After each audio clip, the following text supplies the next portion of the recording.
ભગવતે વાસુદેવયા. એને ફલ રૂપા કહ્યું છે, એટલે હું એનું નામ નથી લેતો, નહીં તો એમ કે મનમાં જપવું પડે. આપણે ત્યાં માનસિક જયારે પણ વાત આવે કે માનસી સેવા, તો એ ફલાત્મક એટલે મન એવું થઈ જાય કે સતત એને જપ્યા કરે, એ અવસ્થાને માનસી કહીએ છીએ. એટલા માટે ગલત ફહેમી ન થાય એટલે હું માનસી શબ્દનો પ્રયોગ નથી કરતો. મનમાં જપવું, હોઠ પકડે એટલું, અવાજ ન નીકળે એવું જપો તો એમાં દોષ. જયશ્રી, નેક્સ્ટ ક્વેશ્ચન છે કે ઠાકોરજીની વેણુજીને સૈયામાં કેવી રીતે પધરાવવા? ઠાકોરજી પહોંચતા હોય, ઠાકોરજી એકલા નથી પહોંચતા, એમના વેણુજી પણ એમના મુખની સામે રહે એ રીતે પધરાવવા જોઈએ. જેમ તકિયા આપણે આજુબાજુ ગોઠવતા સૈયાજી સમારવાનો જે ક્રમ છે, અત્તરવાળા હાથ કરી સૈયાજી સમારવામાં આવે અને ઠાકોરજીના પછી તકિયા ગોઠવવામાં આવે અને પ્રભુનું મુખ જે બાજુ હોય, લાલન હોય તો લડ્ડુ આ બાજુ રહેતા હોય તો એ બાજુ રાખવા. અને જો ચિત્રજી હોય તો જેમ ઠાકોરજી દક્ષિણ હસ્તમાં વેણુજી ધારણ કરે જમણા હાથમાં, તો એ બાજુ વેણુજી રાખવા અને લાલન જે બાજુ કોડ્યા હોય તો એમના મુખ બાજુ વેણુજી રાખવા અને એ રીતે ઠાકોરજીને કોડાવવા. બીજો ક્વેશ્ચન છે કે લાલનજીને નકવેસર આવે અને આવે તો હવેલીમાં કેમ નથી આવતા? ઠાકોરજીને હવેલીમાં પણ આવે અને ઘરે પણ આવે. આપણે ત્યાં સર્વ શૃંગારમાં ઠાકોરજીને નકવેસર તો ધરવામાં આવતું જ હોય છે. ઘણી જગ્યાએ અહીંયા વિદેશમાં શું થાય કે એકાદ નકવેસર આવ્યું હોય ને ક્યાંક હવેલીમાં ખોવાઈ ગયું હોય કે તો બીજું આવતા ઘણી વાર હવે લાગતી હોય અને એ દરમિયાન કદાચ ઠાકોરજીએ ન ધર્યું હોય, પણ બાકી બધા જ શૃંગારમાં ઠાકોરજીને જે બીજા બધા શૃંગાર ધરીએ છે એમ નકવેસર આવતું જ હોય છે. જયશ્રી, હવે બે ક્વેશ્ચન્સ જોડે લઈ લઈએ છે કે પહેલું છે કે ઠાકોરજીના સેવા સમય દરમિયાન ચરણ સ્પર્શ ક્યારે કરી શકાય અને શા માટે? અને બીજો ક્વેશ્ચન ઇઝ કે કુંજ, માટીનો કુંજ આઈ થિંક જારીજી સેવામાં ક્યારે આવે? કુંજા. ચરણ સ્પર્શ આપણે ત્યાં પ્રાય વિવેક એમ છે કે જો શૃંગાર પ્રભુના થઈ ગયા હોય અને આરસી બતાવી દીધી હોય ત્યારબાદ તમે ઠાકોરજીના ચરણ સ્પર્શ કરી શકો છો. કારણ એ કે પ્રભુ જયારે પ્રસન્નતામાં દર્શન આપવા માટે બિરાજ્યા હોય ત્યારે ચરણ સ્પર્શ કરવા જોઈએ. સમય જોઈ શિર નામવા, વલ્લભાખ્યાનમાં કહ્યું યોગ્ય સમય જોઈ. હવે ઠાકોરજી માંડ હમણાં જાગ્યા હોય તો કોઈ પગે લાગવા આવે તો ગમે આપણે? હમણાં તો આપણે ઉઠ્યા હોઈએ ને પાછું કોઈ હમણાં વંદન કરવું, યા ઠાકોરજી નિકુંજમાં રજભક્તો સાથે બેઠા હોય, સુંદર રાગ રાગીનીઓ ગવાતી હોય, કોઈ ચરણ સ્પર્શ કરું તો ગમે? એટલે રસાભાસ થઈ જાય અને એટલે માટે રસભંગ નહીં કરવું. ચરણ સ્પર્શ એ આપણો લાભ છે, એ ભક્ત પર કૃપા છે ઠાકોરજી, પણ આપણા લાભ માટે પ્રભુને શ્રમ પડે એવું નહીં કરવું. તો પ્રભુને શ્રમ ન પડે એનો વિચાર કરી અને ચરણ સ્પર્શ કરવા જોઈએ. આ વિવેક રાખવું. જેમ વલ્લભકુલ પણ ચાલતા હોય, ગાડીમાંથી ઉતર્યા હોય, ઘણા લોકો સીધા પગ પકડી, ઘણી વાર તો એના માથે પડી છે એવું બીક લાગે, ઘણી વાર લોકો સીધા. તો આપણે વિવેક રાખવું. ક્યારેક બિરાજ્યા હોય અને એવું કહેવામાં આવે કે હા હવે ચરણ સ્પર્શ થઈ રહ્યા છે, ઘણી વાર અપરસમાં બિરાજ્યા તમે અડવા જાઓ પછી કોઈ કે એ દૂર રહેજો ને પાછું લોકોની ઈગો હર્ટ થઈ જાય. આપણે ત્યાં તો પાછું ઈગો હર્ટ થવાનું તો બહુ જ છે ને, વાતે વાતે લોકોને ઈગો હર્ટ થઈ ગયો, ઈગો હર્ટ થઈ ગયો. આપણે તો તૈયાર જ બેઠા હોઈએ એટલે હું કઈ ખરાબ છું, મને દૂર જવાનું કહ્યું. ચરણ સ્પર્શ આપણે ક્યારે કરવા, ક્યારે રાખવું, આપણને કોઈને કેવું પડે દૂર જાય પણ અમને પણ સંકોચ લાગે, પણ નિયમ એવો છે કે ઠાકોરજીની સેવામાં આવો ત્યારે કોઈને અડવું નહીં, કારણ કે તમે પ્રભુ માટે છો. અને એટલા માટે આપણે ત્યાં બધા ડિસિપ્લિન બતાવવામાં આવ્યા. કેમ બતાવવામાં આવ્યા? જેથી દરેક પોતાનું સ્વધર્મ આનંદથી કરી શકે અને કોઈને ના કે હા ન કરવી પડે. એટલા માટે ઠાકોરજીને શૃંગાર સમય કરવા. ગુંજા આપણે ત્યાં ઉષ્ણકાલમાં કરવામાં આવે છે, અક્ષય તૃતીયાથી રથયાત્રા સુધી ગુંજા ઉષ્ણકાલમાં જ આવે, કાયમ નથી આવતા. અને જયારે રાજભોગમાં એકદમ ધગધગતો સૂર્ય માથે હોય ને ઠાકોરજી ગૌચારણ કરવા પધાર્યા હોય અને ત્યાં કુંજ નિકુંજમાં બિરાજ્યા હોય અને ત્યારે બહુ ઉષ્ણતાને કારણે પ્રભુનો શીતોપચાર કરવામાં આવે, પ્રભુને શીતળતા અનુભવ થાય. એટલા માટે માટીના ગુંજાઓ ગોપીજનો જલ ભરીને લાવે છે અને ઠાકોરજીને આરોગ આવે છે. એ ભાવથી આપણે ત્યાં રાજભોગ વખતે ગુંજાઓ કરવામાં આવે. બીજો પ્રશ્ન છે જે પુષ્ટિ માર્ગમાં કોઈ બીજા ઘરની વ્યક્તિ માટે પાઠ અથવા માલા જપ કરાય અને કોઈ પણ અલૌકિક કાર્ય બીજી વ્યક્તિ માટે કરી શકાય અને સૈદ્ધાંતિક પ્રોસેસ કઈ રીતે કરી શકાય એ જણાવવા વિનંતી છે. આપણે ત્યાં ઘણી વાર એમ કે મારો દીકરો તો નહીં કરી શકે પણ એના બદલે હું પાઠ કરી દઉં, એ તો મનોરથ નહીં કરાવી શકે, હું કરું. જો આપણે ત્યાં મૂળ સિદ્ધાંત એ છે કે દરેકે જાતે કરવું. આ એક મૂળ સિદ્ધાંત, પ્રધાન સિદ્ધાંત. પણ ભગવત નામ કોઈના માટે પણ નિષ્ફળ નથી જતું. કારણ તમે જેના માટે કરો છો એ તમારું સ્વજન છે. જો ઠાકોરજી કેવલ આપણા જ રક્ષક નથી, આપણા સંતતિના પણ રક્ષક છે. પાંડવો પર એટલો પ્રેમ હતો ઠાકોરજીને કે એના પરપૌત્ર છે પરીક્ષિતનું ગર્ભમાં જઈ અને ભગવાન રક્ષા કરે છે. પરીક્ષિતે કોઈ માળા નહોતી કરી, પણ અર્જુનના પુત્ર અભિમન્યુના પુત્ર એટલે પૌત્ર છે કે આ પરીક્ષિત મારા, અને ત્યાં એના માટે કેમ કે પાંડવો ભક્ત હતા. દશમસ્કંદના પ્રારંભમાં પરીક્ષિત મહારાજ યાદ કરે છે કે જો મારા પૂર્વજો ઉપર પ્રભુની કેવી કૃપા હતી, ન તરી શકાય એવું કૌરવ સૈન્ય સાગર સહજમાં ઓળંગી ગયા. અને જો મારા ઉપર કેવી કૃપા, જ્યારે બ્રહ્માસ્ત્ર મને બાળવા આવી રહ્યો છે, પરીક્ષિત મહારાજને અશ્વત્થામાએ છોડ્યો છે અને અંગુષ્ઠ માત્રનું રૂપ ધારણ કરી પ્રભુ એના ગર્ભની રક્ષા કરે છે. અને એટલા માટે તમે ભક્ત છો અને તમે ભગવત નામ લો છો તો ભગવાન તમારા સ્વજનોની પણ રક્ષા કરે. એટલે તો જો બલિરાજા અને બધા અસુરોને માર્યા, બલિરાજાને માર્યા ને, ભગવાને ઉતારું સુંદર લોકનું રાજ્ય આપ્યું. કેમ? કારણ કે પ્રહલાદના વંશજ છે.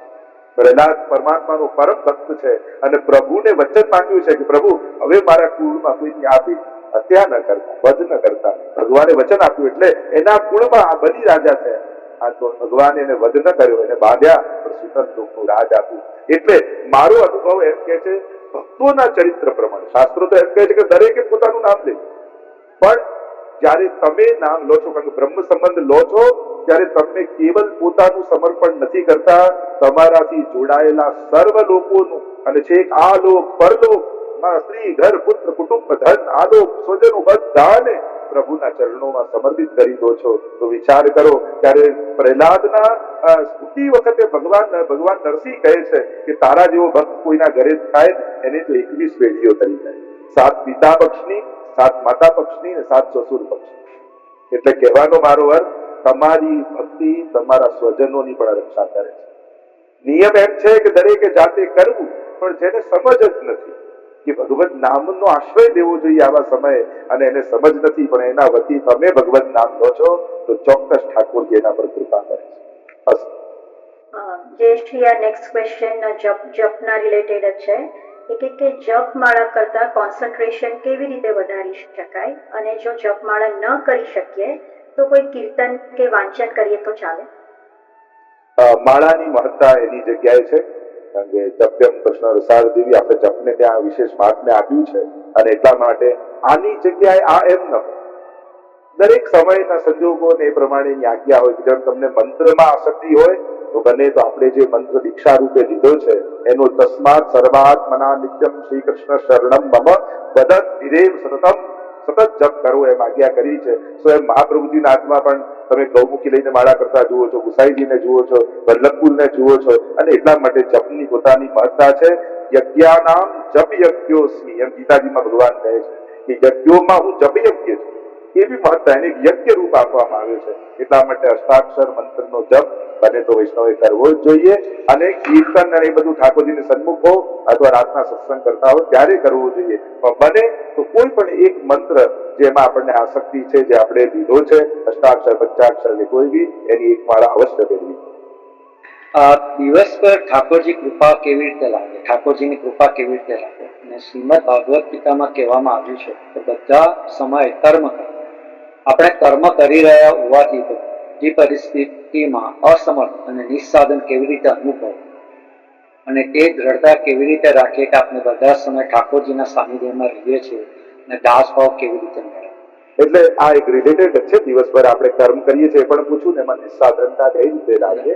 એટલે વૈષ્ણવે ન બુદ્ધિ બળ પોતાનું માનવું, ન ભાગ્ય બળ માનવું, ન સામર્થ્ય બળ માનવું. વૈષ્ણવ હંમેશા કૃપા બળના ભરોસે જીવવું. જો આપણે વચ્ચે 2-3 વખત પહેલા આપણે કર્મનો સિદ્ધાંત અને કૃપાનો સિદ્ધાંત એના ઉપર વિસ્તારથી ચર્ચા કરી હતી. કારણ કે વૈષ્ણવ કર્મના સિદ્ધાંતને પ્રધાન રૂપે નથી, કારણ કે ભક્તિ માર્ગમાં કર્મ કયું કહ્યું છે કે કર્મ કરોતુ કાયઃ એકમ શાસ્ત્ર દેવકી પુત્ર ગીતમ એકમ દેવો દેવકી પુત્ર એવ મંત્રોપેકસ્તસ્ય નામાની યાની કર્માપેકમ તસ્ય દેવસ્ય સેવા. આપણે ત્યાં કર્મ પણ ભગવાનની સેવા જ કહી છે. આ જ આપણો કર્મનો સિદ્ધાંત છે. કે સર્વદા સર્વભાવેન ભજનીય વ્રજાધિપ આ જ વૈષ્ણવનું પરમ કર્મ છે. અને એટલા માટે આ જે કાંઈ પણ હું કર્મ કરું છું, યદ કરોસી યદસ્નાસી યદ જુહોસી દદાસી યદ તપસ્સી કૌંતેય તત્પુરુષ મદર્પણમ, જે ગીતાજીમાં કહ્યું, તું જે કરે છે, જે ખાય છે, જે હોમે છે, બધું મને સમર્પિત કર. સમર્પિત કરે એટલે આ પ્રભુ પ્રેરણા આપીને મારી પાસે કરાવી રહ્યા છે એવો ભાવ રાખો કે હું જાઉં છું, આ જોબ પણ ઠાકોરજી અપાવી છે. હું કામ કરું છું તો ધન શેના માટે કમાવું છે કે પ્રભુની સેવા કરી શકું, પ્રભુ હરિ ગુરુ વૈષ્ણવની સુખ આપી શકું, એના માટે હું કમાવી રહ્યો છું. આમ જે કર્મના ફળને પરમાત્માનું માની અને પરમાત્મા માટે કર્મ કરે છે એને નિસ્સાધનતા સહજમાં સ્ફુરે છે. કમાવાનો ઉદ્દેશ એનો પોતાની જાત નથી, પણ કોઈ ભક્તિ અને સત્કર્મ છે, પ્રભુનું સુખ છે, તો એનું કર્મ નથી, એ સેવા જ છે. અને એટલા માટે જ્યાં સેવા છે ત્યાં નિસ્સાધનતા. સસાધનતા કોને કહેવાય કે મેં આ કર્યું, મેં મહેનત કરી, મારું ભાગ્ય હતું, મારી હોશિયારી હતી. ત્યારે પોતાને કેન્દ્રમાં રાખીને જીવો એ સસાધનતા, અને ઠાકોરજીને કેન્દ્રમાં રાખીને જીવો એ નિસ્સાધનતા. તો દરેકમાં પ્રભુની કૃપાનો વિચાર કરશો તો નિસ્સાધનતા સહજમાં તમે કરશો. જયશ્રી, નેક્સ્ટ ક્વેશ્ચન છે. અગેન ઇટ ઇઝ ઘર સેવા અને હવેલી સેવાનું માં એક રિલેટેડ ક્વેશ્ચન છે કે ઉનાળામાં લાલનજીને વસ્ત્ર આવે અને ના આવે તો હવેલીમાં લાલનજીને વસ્ત્ર કેમ આવે?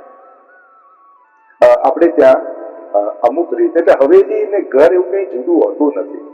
આપણે ત્યાં એવું હોઈ શકે ઇન્ડિયા અને અમેરિકા, પણ હવેલી ને ઘર એવો ભેદ નથી. ઘણી વાર શું ઇન્ડિયામાં એટલી બધી ગરમી હોય, કારણ કે જયારે અક્ષય તૃતીયા આવે પછી વસ્તુ આવવાના, લાલન નાના હોય તો બંધ થઈ જાય, પણ ઘણા ઘરોમાં તો આવે જ છે.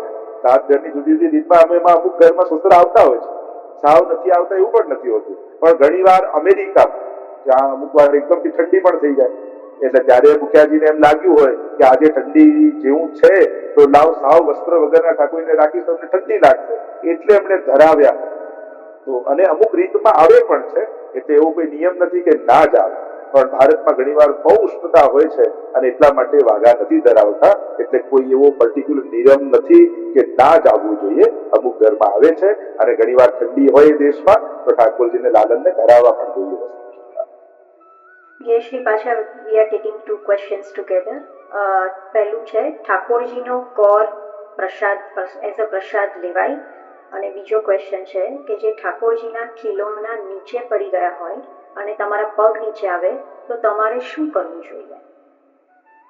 આપણે ત્યાં કોર સાનવાનો ક્રમ, સૌથી પહેલા કોર એટલે શું એ પણ તમને કહી દો.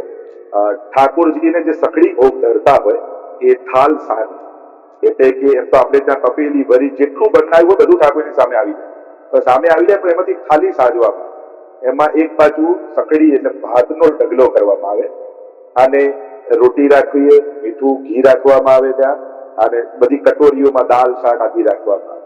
અને ઠાકોરની સન્મુખ જયારે પધરાવો ત્યારે કોર સાનવામાં આવે, એટલે એ ભાતમાંથી ચમચીમાંથી થોડું લઈ ભાતને ઠાકોરજી તરફ કરી અને દાળ અથવા મૂંગ સાથે એમાં ભેળવી અને ચમચીથી હલાવી, એમાં ઘી થોડુંક નમક પધરાવી અને ચમચી ઠાકોરજી આગળ રાખીએ, એ જે સાન્યું હોય એને કોર સાન્યો કહેવાય. અને આપણે ત્યાં પ્રાચીન આચાર્યોના વચનામૃત એમ છે કે જે સકડી ભોગનો કોર સાન્યો હોય એ પ્રભુનું અધરામૃત રૂપ છે. તો કાં એ વલ્લભપુર એટલે કે સ્વામીજી લે અને કાં ગાયોમાં છે. પણ હવે તમે યુએસએ રહેતા હો ને તમે જયારે સેવા કરતા હો તો ત્યાં ઠાકોરજીના, મને તો એમ લાગે ત્યાં ઠાકોરના સ્વામીજી તમે જ છો. અને એટલા માટે જેમને પુષ્ટાયા હોય એમની આજ્ઞા લઈ, ત્યાં કોઈ વલ્લભકુલની આજ્ઞા લઈ અને તમે કોર પોતે જ પ્રસાદી રૂપે લઈ લો. તમે ત્યાં ગાય શોધવા જશો તો પાછા બીજા દિવસ સુધી પાછા નહીં આવો, કારણ કે કયા ગામમાં ગૌશાળા હોય અને ક્યાંથી પાછા આવો, કારણ કે હું તમારે બધાને જાણું છું. અને એટલા માટે એક કોર તમે આજ્ઞા લઈને પ્રસાદી રૂપે લઈ લેવું, એ ક્રમ રાખવો. ને બીજો પ્રશ્ન સાથે શું હતો? કિલોના જો પડી જાય, કિલોના પડી જાય ને પગમાં આવી જાય તો બને તો એને જો ચાંદીના હોય તો ખાસા કરી લેવા અથવા વસ્ત્રથી પહોંચી દેવા અને ક્ષમા માંગી એમને પાછા ઠાકોરજીમાં પધરાવી દેવા. આ જ આપણે ત્યાં ક્રમ છે. રાધા સહચારીજી કોણ છે અને પારખિયા અને સખિયા ગોપી વચ્ચે શું તફાવત છે? એટલે રાધા સહચરી એટલે રાધાજીની સહચારી સાથે રહેનારી, તો એ ચંદ્રાવલીજી એ રાધા સહચરી કહેવાય, કે જે સદાય રાધાજીની સાથે. તો ઘણી વાર આપણે ઠાકોર સાથે બે સ્વામીજી જેમ હોય છે, તમે ઘણીવાર સપ્ત સ્વરૂપમાં પણ જો મદન મોહનલાલજીના દર્શન કરો તો બે સ્વામીજી આજુબાજુ બિરાજતા હોય, તો એમાં એક સ્વકીયા છે અને બીજા પરકીયા ગોપીજન. હવે સ્વકીયા પરકીયા કોને કહેવાય? તો કે સ્વકીયા એટલે સ્વામીજી રાધાજી અને પરકીયા એટલે ચંદ્રાવલીજી. સ્વકીયા એટલે જેને વિવાહ કોઈ અન્ય ગોપો સાથે નતા કર્યા અને પ્રભુને જ સર્વસ્વ જાણીને રહેતા, એ સ્વકીયા ગોપીજન કહેવાય.